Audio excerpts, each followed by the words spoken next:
Harry Johnson is the president and CEO of the Martin Luther King Jr. National Memorial, which upon completion next year will be the first memorial on the National Mall honoring a person of color. In November, I was honored to serve as Master of Ceremonies for the groundbreaking event in Washington, an event that featured civil rights pioneers, corporate leaders, and presidents Bush and Clinton. More than $20 million is needed now to complete the MLK Memorial, with donations in any amount being accepted at their website, buildthedream.org. Harry Johnson joins us tonight from Houston. Mr. Johnson, nice to have you back on this program, sir. I'm glad to be with you, Tavis. Thank you so much for having me. April 4th is today, of course, and this is the day, as I said earlier, 39 years ago, that I believe the greatest American we've ever produced was cut down on that balcony in Memphis. Talk to me about what you think his enduring legacy is as we talk a little bit later about this legacy we're trying to build on the mall. His enduring legacy is simply this, Tavis. This man changed the way the world thinks about how to protest, how to carry out nonviolence, but more than that, about human rights. We're pleased to have had him as our leader in this country. His legacy will live long after we're gone, and that's why we built this memorial in the mall. Tell me how important it is for you as a member of that grand fraternity, Alpha Phi Alpha. I happen not to be an Alpha, as you well know, but we ain't going to talk about that tonight. Good Kappa man that I am. But tell me what it means for you, though, to be a member of this grand fraternity. The King, of course, was also a member of Alpha Phi Alpha, to be leading the way for America to honor him with this memorial on the mall. Alpha Phi Alpha has for years, for over 100 years, has done things to make sure that we continue a legacy of leadership. So when the brothers of Alpha Phi Alpha came up with the idea to build this memorial, it went through several other general presidents besides myself, up to the current general president, Darryl Matthews, to ensure that Alpha Phi Alpha men continue to lead the charge on this memorial. But they were wise enough to create this foundation so that everybody can have a part and a role in building this memorial. It's not just an Alpha project, it's a project for the world. What do you make of the fact that King, as I've mentioned already a couple of times, would be the first person of color duly honored in this way on the National Mall, with a memorial, that is? Tavis, it's just huge. I think even President Bush and Clinton both spoke to that in November. But it's not just a person of color. He's going to be the first minister, a man of peace on the mall. Every other memorial there is to a president or to a war hero. So to have a man of peace and a man of color, but more than that, once built, this mall will now become diversified so that when my children, your children, grandchildren go there, they see a mall that is reflective of America. How do you respond to folk who say, and I've heard this come quite frankly, Harry, not to name names, from some people who work very closely with Dr. King, folk who were in his inner circle, who have some concerns about the massive amount of money that you all have, to your credit, raised and continue to raise to do this memorial, and juxtaposing that against what this man stood for. To your point, he is the first person on the mall who was a man of peace, but at the same time, he was a man of, he was frugal. He was a man of meager means. As we all know, every dime he made, he gave away.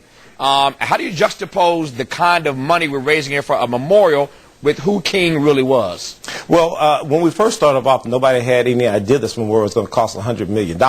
It wasn't until we had the winning competition from the International Design Committee to come up and say, okay, here's your solution, here's how much it costs.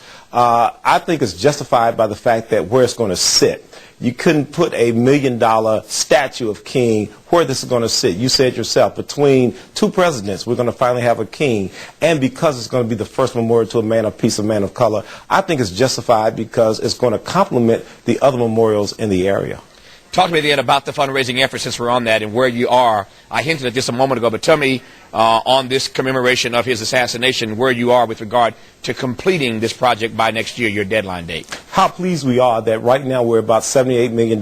We picked up about $4 million since the beginning of the year. We picked up a couple of corporations, so we're pleased that fundraising continues to go well. We still need help. I mean, we want to get to a $100 million goal. That's not going to stop us from letting out a contract for the contractor to start building this, but we want to get the rest of the money in because we know it can happen with the help of your listeners and other Americans and people internationally.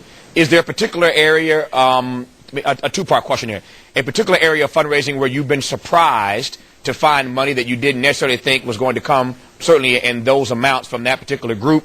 And is there a particular group that you want and have been challenging to step up where the completion of this project is concerned? Certainly, corporate America has stepped up to the plate in the beginning. You know, when I was on your show the very first time, we may have had $15 to $20 million in the coffers, but corporate America has stepped up, and they stepped up big during groundbreaking.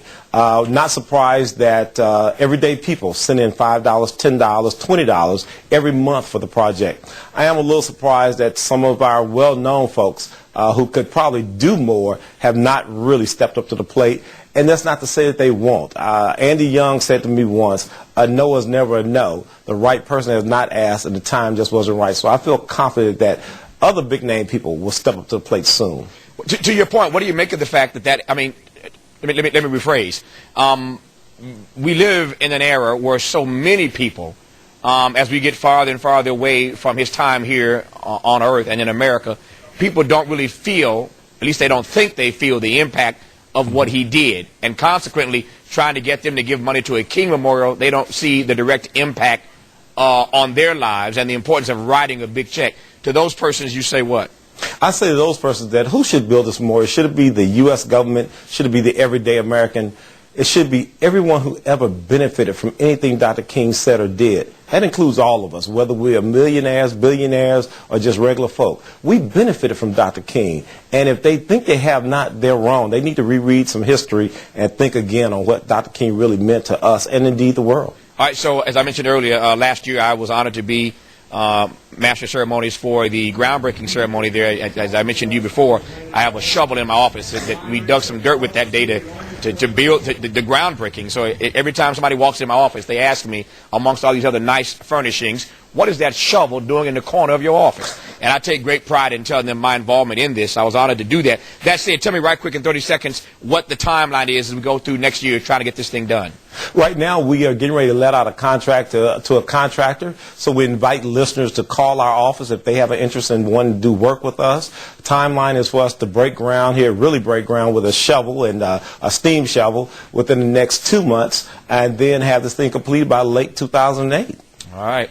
Harry Johnson, President and CEO of the Martin Luther King Jr. National Memorial, set to begin to be under construction, as he said, next year, and have another celebration when this thing goes up on the mall, the first person of color, the only person of peace on that mall. Harry Johnson, nice to have you here. Thank you, Tavis. Appreciate you. Thanks for your work.